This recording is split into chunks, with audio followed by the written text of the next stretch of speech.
Pak Karwo silakan. Saya menyampaikan apa adanya dari bawah, Pak. Iya. BPN ini jadi sulit karena juru ukurnya kurang. Dia tidak mau outsourcing dengan Fakultas Teknik Sipil. Ini sudah 5 tahun kita usulkan kepada BPN. Ini satu, sehingga kami tol sumo dengan beliau ini permasalahannya lambatnya BPN. Ini betul. Saya kira perlu pengakuan dosa lah di sini. Saya respon begini, Pak. Tahun 2013 ini ada peraturan kepala badan mengenai surveyor berlisensi. Jadi ada surveyor yang telah mendapat lisensi dari BPN sudah puluhan ini, Pak.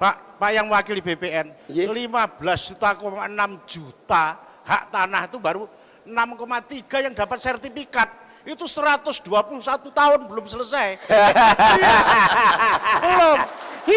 Dengan rata-rata 3.500 sertifikat per kabupaten. Saya pikir itu tadi namanya surveyor berlisensi itu adalah medium outsourcing dimaksud oleh Pak Dekarwo. Jadi betul Pak Dekarwo bahwa outsourcing itu adalah kunci mempercepat untuk itu. Lah setelah dari sini harus outsourcing. Sudah Pak? Sudah Pak? Sudah ada. Kata kuncinya di situ. Baik. Ya kedua untuk PLN. PLN di Jawa Timur mau masuk ke Madura. Punya uang 50 miliar. Ongkosnya 125. Kita bantu APBD 75 miliar. Tidak bisa. Karena ini yang jadi asetnya Pemda. Bagaimana listrik jadi asetnya Pemda? Tidak jalan karena manajemen internalnya tidak memungkinkan bantuan menjadi asetnya PLN. Oke, kalau itu persoalan di internal PLN kita akan atasi agar aset yang dibangun oleh Pemda tetap bisa dioperasikan oleh PLN. Kepada Pak Pelabuhan, Pak Lino, asal tidak seperti negara dalam negara, kita bicara aja pelabuhan, selesai Pak. Ini Pelindo itu sombong Pak. Seolah-olah solusinya mekanik, ini harus organis. Ini orang bukan orang-orangan. Betul Pak. Pak Jarwo solusi selesai Pak, tidak ada masalah. Asal komunikasi. Ke Angkasa Pura saya hormat, cepat sekali prosesnya. Betul. Beliau mengambil keputusan lebih baik membangun pelabuhan udara ini di laut daripada di darat. Karena lebih baik sengketa dengan ikan daripada manusia. Terima kasih Pak. Baik. Saya komen sedikit. Saya kira ini terobosan yang baik dilakukan oleh Kementerian Negara Perencanaan Pembangunan Nasional, mempertemukan langsung para BUMN dan kemudian pimpinan daerah sehingga masalah-masalah yang kita hadapi begitu real dan komunikasinya begitu mengasihkan sehingga kemudian kita bisa keluar dengan solusi. Ada dari Bupati atau dari Wali Kota yang ingin juga memberikan, silakan. Terima kasih Pak, saya Rijal Effendi, Wali Kota Balikpapan, ke Dirut PLN Pak. Saya ini diancam warga tidak boleh pulang kalau tidak selesai listriknya Pak. Jadi sekarang ini listrik itu padam Pak, bergiliran. Dan bulan kemarin itu 100 kali padamnya. Jadi saya diminta agar bicara dengan Pak Muji ini. Mau diapain Balikpapan ini Pak? Kota minyak, kekurangan listrik Pak. Terima kasih. Wassalamualaikum warahmatullahi wabarakatuh. Waalaikumsalam warahmatullahi wabarakatuh. Terima kasih Pak Rizal. Saya kira masukan dari gubernur, dari wali kota, dari bupati juga, ini menurut saya sangat baik.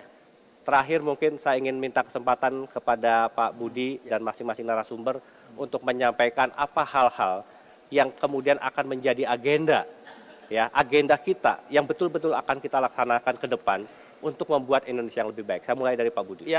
Yang pertama saya kira tadi masukan dari Gubernur, Bupati sangat baik dan menurut hemat saya kerjasama antara BPN dengan Gubernur, BPN dengan Bupati itu menjadi kata kunci untuk mempercepat pembangunan ini. Yang kedua, momen yang terbaik ini kaitannya dengan Musrenbang, saya kira waktunya teman-teman dari kabupaten, dari provinsi untuk membuat perencanaan, terutama kaitannya dengan pengadaan tanah untuk kepentingan umum, karena harus mengikuti peraturan perundangan yang ada. Itu kembali lagi birokrasi ini. Kalau itu dilaksanakan secara terstruktur dengan baik, saya kira percepatan bisa dilaksanakan. Terima kasih. Pak Gatot? Kalau saya gini Pak, ini mumpung Bapak Gubernur nih Pak, lebih baik Bapak panggil kita deh Pak. Daripada Bapak diundang ke sini, kita diundang ke sana. Apa sih program Bapak? Let's think Pak. Lebih enak kayaknya di level Bapak. ketentuannya Pak. Belum lagi kita mungkin bisa ajak BPD setempat Pak. Jadi kita buat acara nanti di daerah. Cocok itu Pak. Pak Nur, ini Pak Rizal nggak bisa pulang ke Balikpapan. Saya kira Pak Nur Pamuji harus bisa menjawab. Ya, Balikpapan sebenarnya cukup listriknya seharusnya, tapi memang tambahan yang 80 megawatt ini tertunda. Terus persoalan pasokan gasnya ya. Walaupun sekarang sudah solve seluruhnya, tetapi akhirnya baru Mei ini bisa mengalir gas yang sudah ditunggu-tunggu beberapa bulan yang lalu. Jadi sebenarnya solusi untuk ini persoalan Balikpapan tidak berjangka panjang. Dalam 1 bulan ini memang sudah ada solusinya. Ya. Mudah-mudahan Pak Rizal lebih tenang untuk pulang ke Balikpapan. Lalu apa yang akan dilakukan PLN sendiri Pak ke depan ini Pak? Ya, jadi tadi saya sampaikan bahwa kita harus punya approach yang berbeda untuk tempat yang berbeda. Ada tempat-tempat di mana penyediaan listrik ini memerlukan akselerasi yang cepat sekali, seperti Medan dan Sulawesi Utara. Ya, ini sudah merasakan dampaknya. Terima kasih dukungan Pak Syahril Yassin Limpo tadi bahwa soal izin lokasi dan izin penetapan lokasi tidak akan jadi masalah. Ini support yang luar biasa untuk kami karena memang kami akan mengadakan lahan dengan cara yang baru yang dilakukan bersama oleh BPN. Dan itu dengan cara seperti itu maka akselerasi ini akan bisa kita jalani bersama-sama. Terima kasih Pak Nur. Pak Adit. Terima kasih. Saya kira apa yang disampaikan Pak Syahril tadi utama sekali yaitu masalah komunikasi. Kami dengan Gubernur nggak ada masalah komunikasi dengan Pak Dekarwo, malah sudah pernah ke kantor saya Pak diskusi dan saya pernah ke beliau, ke Pak Ganjar di Jawa Tengah untuk Jalan Tol Semarang Sulu, beliau sangat support dan terakhir kita dengan Gubernur Sulawesi Utara. Sulawesi Utara kita akan membangun dari Manado ke Bitung, malah sudah saya ditantang catur dengan Pak Gubernur, saya kalah Pak 2-1. Kalau saya kalah berarti jalan tolnya jadi. Untuk Pak Gatot Sumatera Utara Pak, izin Pak, kami menang untuk Medan, Kuala Namu, Tebing Tinggi Pak. Benar mudah-mudahan bisa dalam setahun kita selesaikan Pak. Jadi kalau komunikasi kami rasanya tidak ada masalah Pak Tommy dengan Gubernur, dengan Wali Kota. Hanya memang kita harus duduk sama-sama. Tidak ada yang salah menurut saya, tetapi siapa sih yang akan menjadi lead infrastruktur khususnya jalan tol ini. Terima kasih. Terima kasih Pak Tommy. Terima kasih. Saya ingin mencoba lihat dari sisi lain. Jumlah penumpang per 2013, jumlah angkutan penumpang udara itu sudah mencapai 167 juta. Dengan pertumbuhan rata-rata 12-14% setiap tahun atau double dari pertumbuhan ekonomi. Saya tidak bisa membayangkan betapa setiap bandara akan cepat saturated. Jadi pertama kita perlu terobosan kalau boleh.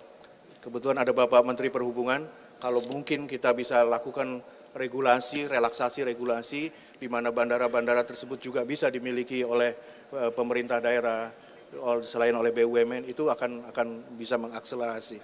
Kemudian yang kedua, dari segi keuangan, betul bahwa kita tidak mengalami masalah keuangan, tapi setiap BUMN saya pikir perlu penguatan permodalan.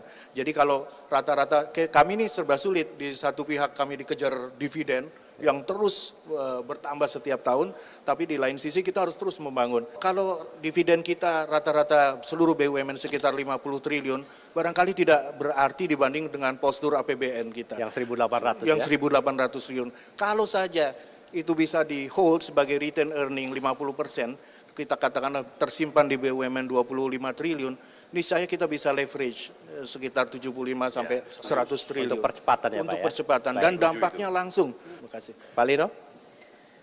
Saya ingin tambahkan ya, bahwa kalau kita lihat angkutan laut, itu sebenarnya dalam segi cost, itu 1/10-nya dari angkutan darat. Ya. Tapi kalau kita lihat di forum ini tadi, bicaranya semua orang angkutan darat. Ya. Bikin jalan tol dari utara Sumatera sampai di selatan Sumatera. Menurut saya harusnya mungkin itu perlu, tapi itu prioritas belakangan. Harusnya dibikin jalan tol dari barat ke timur, supaya pakai pelabuhan, karena angkutan laut itu angkutan yang murah. Sebagai contoh, angkutan laut itu dalam 5 tahun terakhir, itu namanya BBM itu naik 600%. Tapi freight internasional itu lebih murah daripada 5 tahun yang lalu. Satu industri yang sangat istimewa, bisa mengabsorb itu tanpa pas pada customer. Nah, yang saya lihat ya, ini sebagian dari kita mungkin nggak bisa berenang juga di ruang ini. Makanya lihat laut itu sebagai masalah. Takut ya? Padahal laut itu mestinya jalan murah yang dikasih sama Tuhan. Ya. Tinggal lengkapin kendaraannya sampai. Baik, Musrenbang, musnya itu adalah musyawarah. Apa yang kita lakukan sore hari ini adalah kita duduk bersama, kita membicarakan bersama apa yang menjadi tantangan kita ke depan. Dan kemudian akhirnya bagaimana kita membangun musyawarah, mencari jalan keluar bersama untuk kepentingan bersama. Karena kita membangun Indonesia bagi kepentingan kita seluruh warga Indonesia. Berakhirlah Economic Challenges pada pekan hari ini. Kita berjumpa kembali pekan depan. Saya Suryo pamit, terima kasih dan selamat malam.